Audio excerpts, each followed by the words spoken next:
Hey guys, welcome to the channel and welcome back to another video. On this quick video, guys, I just want to talk about something that's sort of happening right now in the news, and it's kind of caught me off guard a little bit a couple of days ago. So I wanted to kind of talk to you guys about it.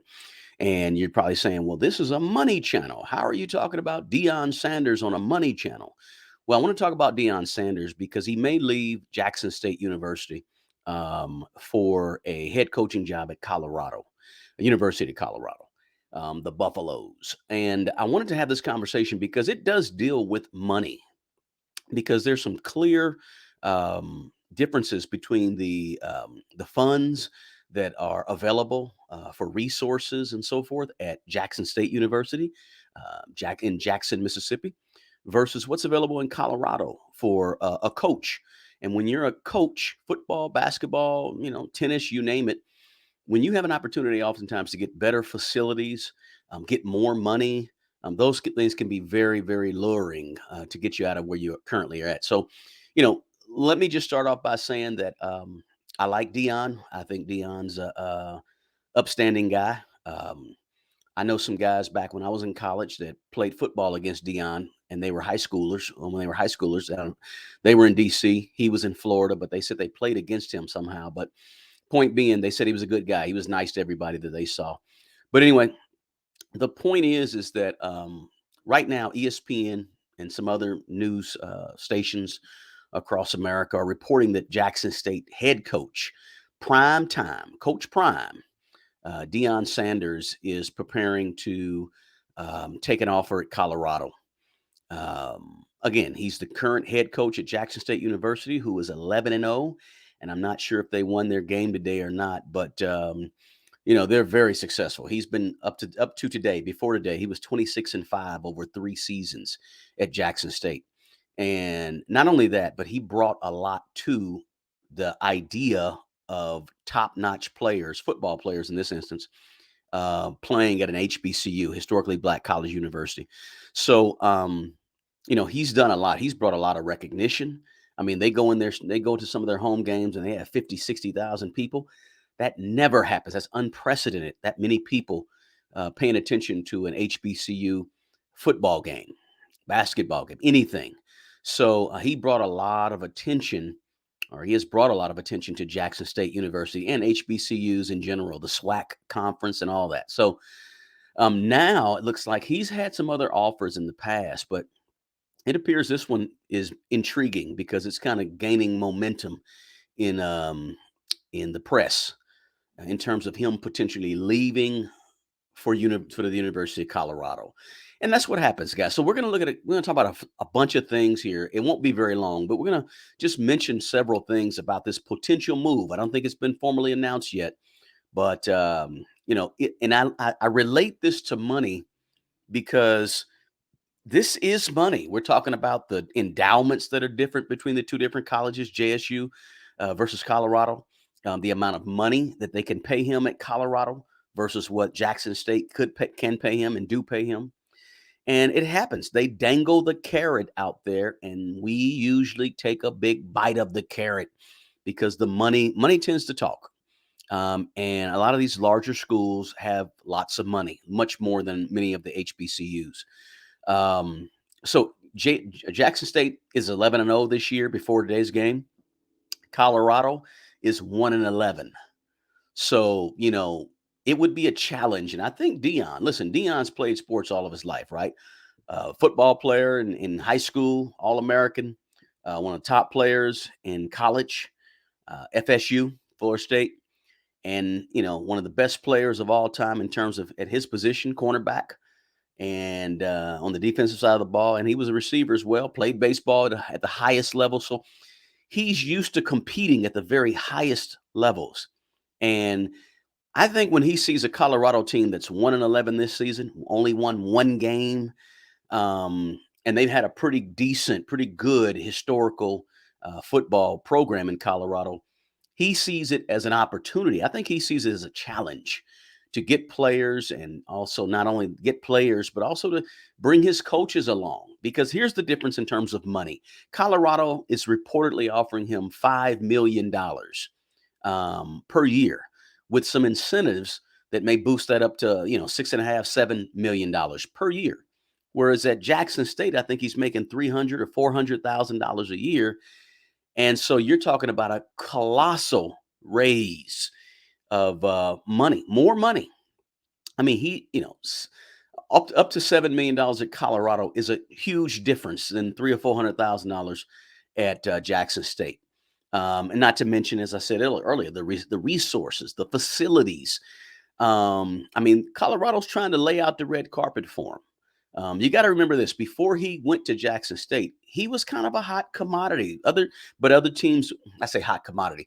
He wasn't as hot as they wanted him because he couldn't get the jobs that the FSU's and the Alabamas or Arkansas and things like that. He couldn't get those jobs before Jackson State. But now that he's gotten Jackson State, in other words, it was an issue hiring him in the beginning. Jackson State took a chance on him. Let's say it like that. I say take a chance, but they really wanted him and they benefit from having him. But, they gave him an opportunity. Let's put it like that. Jackson State gave him an opportunity to perform and to show the world what he could do as a coach. But now that he's proven himself at Jackson State, 26-5, 11-0 so far this year, now there's a lot of schools that want him. They see what he can do. They see what he brings. They see what type of, not just fans, but not what type of quality recruits that he can bring to the program. And he can bring money. I mean, he can bring a lot of money to a school like Colorado. How many top recruits and how many wins or how many boosters and how many people would be willing to get out there and support the Colorado team? And there's people that support it already. But just imagine how many more fans they'll have, flying into Boulder to watch games, 70, 80,000 people. That would be huge for Colorado. So they know what he brings in terms of value. And so that's huge. So, a couple things I would say to Deion, though. You obviously want to be, and I know Deion. Deion's a very, very smart guy. I don't know him personally, but I've known him for a while in terms of seeing him, kind of seeing how he moves in the media and so forth. He's a very, very smart man. I'm sure he's praying. He's talking to his elders. He's talking to his mentors. He's talking to the people that he consults with and trusts. He's having all those conversations behind closed doors, right? So I know that he's thought about this, but sometimes, Deion, you got to be careful chasing just the money, right?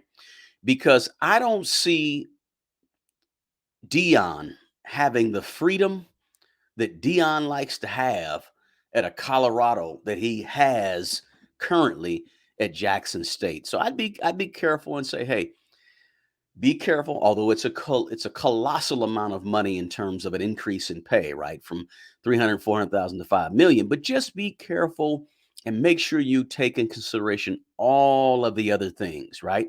Because at JSU, at Jackson State, he can court his own. He can chart his own path for the next 30 years, for the next 15, 20 years at a place like Jackson State. And they may pay him 300 or 400,000 a day. Maybe they can pay him 500,000, in 2 years. Maybe they can pay him 600,000, and maybe he can start to attract more money to HBCUs in general.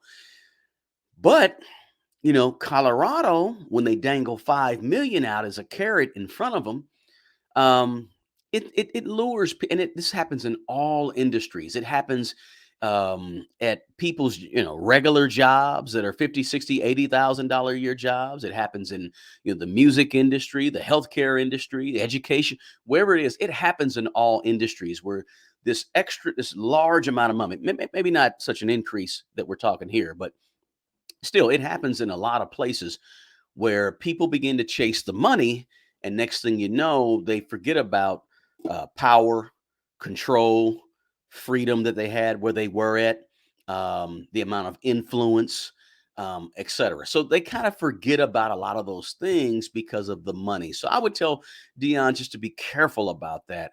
And I know he is. He's going to make a decision that's best for him, but I just don't see him having that autonomy to be Deion at a Colorado. Even when he played in the NFL and college, if you guys remember, he was flashy.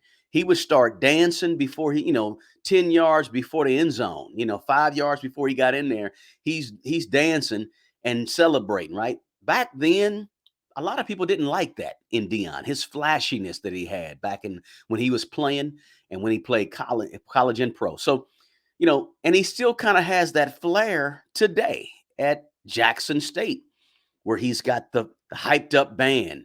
He's got the HBCU black college experience, everybody around him, and it's fun.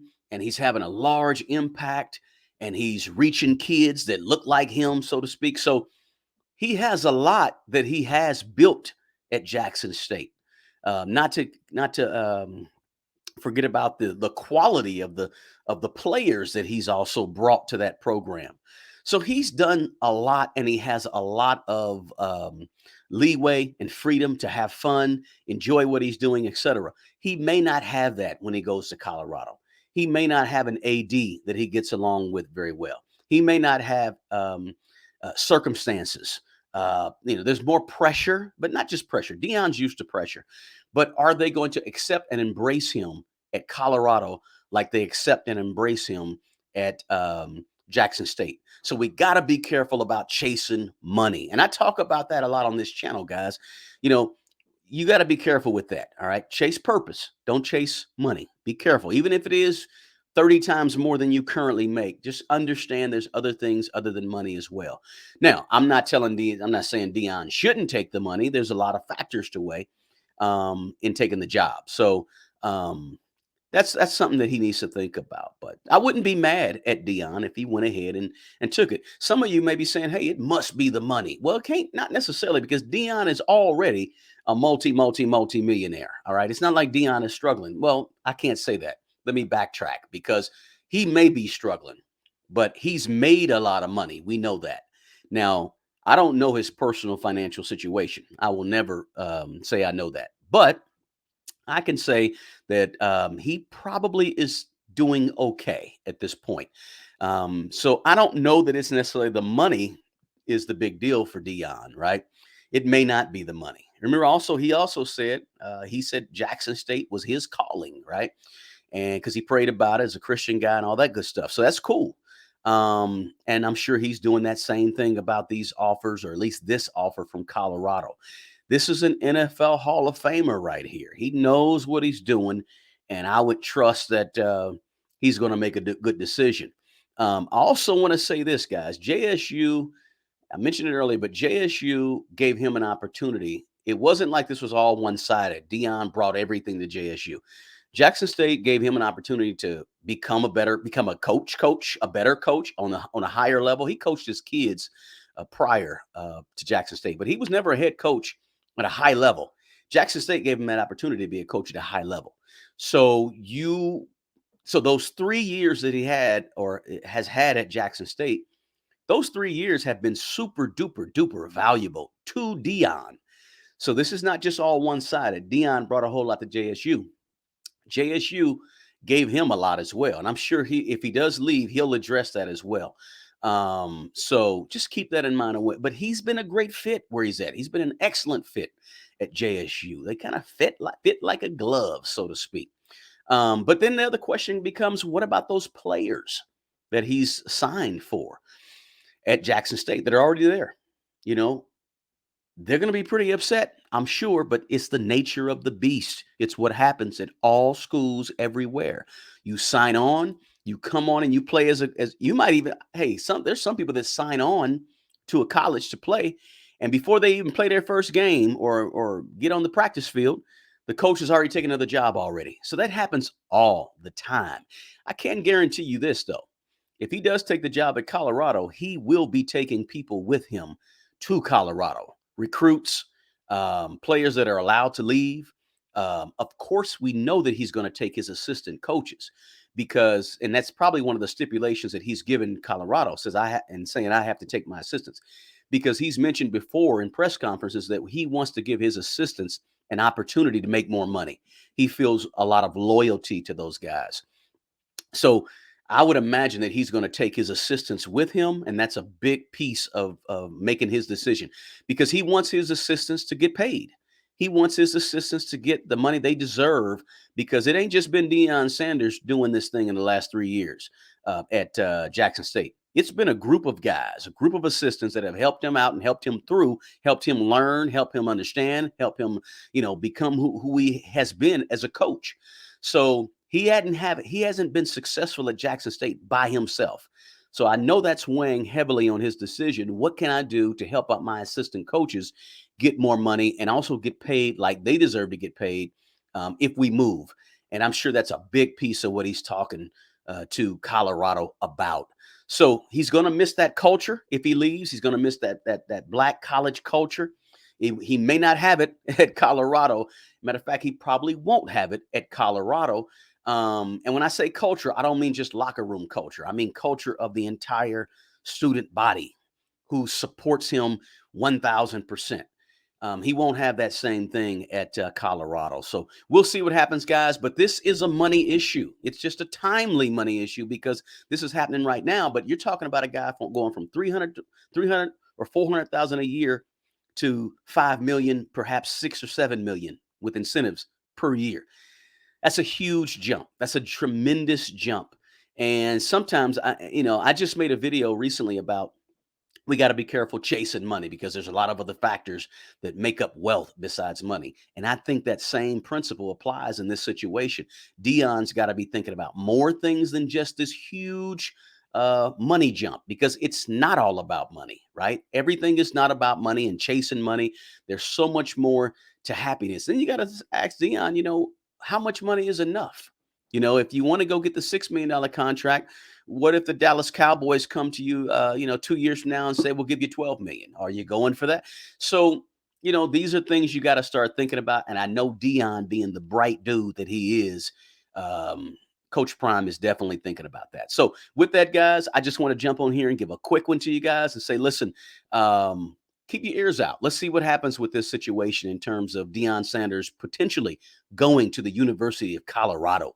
All right. You guys, the best person to take care of the old you is the young you. Guys, take care of yourself and take care of other people. Until the next video, peace.